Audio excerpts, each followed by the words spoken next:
ہمارے چینل پر میں آپ بچوں کو خوش آمدید کہتا ہوں۔ آج کا ہمارا ٹاپک سائنس ہے۔ Science is the study of nature.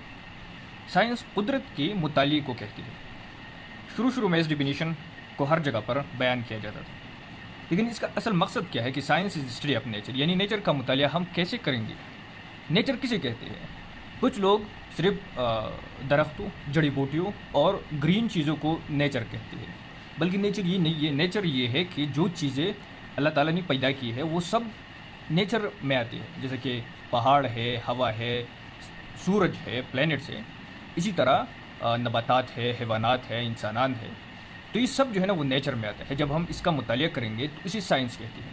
Science کا دوسرا ڈیفینیشن جو ہم بیان کرنے والے ہیں وہ یہ ہے کہ science is the systematized knowledge obtained through observation and experiment۔ یعنی سائنس کیا ہے؟ یہ سسٹمیٹائز نالج ہے۔ سسٹمیٹائز کا مطلب ہے اسٹیپ بائی اسٹیپ، یعنی آپ جب اسکول لیول میں ہو تو پہلے نرسری اینڈ کے جی آتا ہے، اس کے بعد جو ہے نا فرسٹ سیکنڈ تھرڈ لیولز آتے ہیں، 10 تک لے آتا ہے، پھر اس کے بعد اے لیول شروع ہو جاتی ہے، یعنی first year and second year, اس کے بعد جو ہے نا بی ایس کا لیول شروع ہو جاتا ہے، اس کے بعد ایم پل یا ایم ایس کا لیول شروع ہو جاتا ہے، اسی طرح پھر پی ایچ ڈی اور پھر پوسٹ ڈاگ اینڈ سو آن، تو یہ ساری لیول ہوتے ہیں۔ تو اسی طرح سسٹمیٹائز نالج مطلب ایک لیول پر آپ نے جو علم حاصل کرنا ہے، اسٹیپ بائی اسٹیپ جو علم آپ نے حاصل کرنا ہے۔ کیسے؟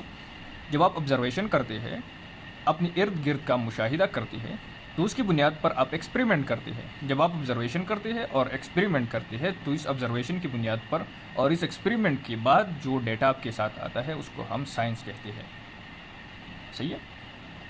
سائنس کا تیسرا اور ایڈوانس ڈیفینیشن جو ہم کرنے والے ہیں وہ یہ ہے کہ science is a problem solving skill. Science جو ہے نا وہ پرابلم کو سالو کرتا ہے، جو بھی پرابلم آتا ہے اسے سالو کرتا ہے۔ فار ایگزامپل جو کرونا آیا تھا، کرونا کا ایگزامپل کیا تھا؟ کرونا جب آیا تھا تو یہ سائنس کی تیسری ڈیفینیشن کا ایگزامپل ہے۔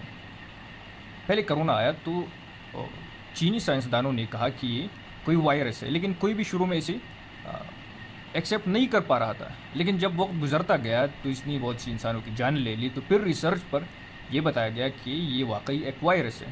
تو یہ کیسے بتایا گیا؟ تو اس کی سمپٹمس دیکھی گئی، اس کے پہلے جو ہے نا پہلے مائکروبس کے ساتھ اس کا مشاہدہ کیا گیا، پھر اس کے بعد جو کہ ہم نے آبزرویشن کرنی ہے، اس کے بعد ایکسپریمنٹ ہوا اور اسی کی بنیاد پر جو ڈیٹا ہمارے پاس آیا وہی سائنس کی وجہ سے آیا۔ تو جو اسٹیپ بائی اسٹیپ نالج ہمارے پاس آتا ہے یا پرابلم کو ہم سالو کرتے ہیں، اسی سائنس کہتے ہیں۔ شکریہ۔ آپ سے ملتے ہیں اگلے لیکچر میں۔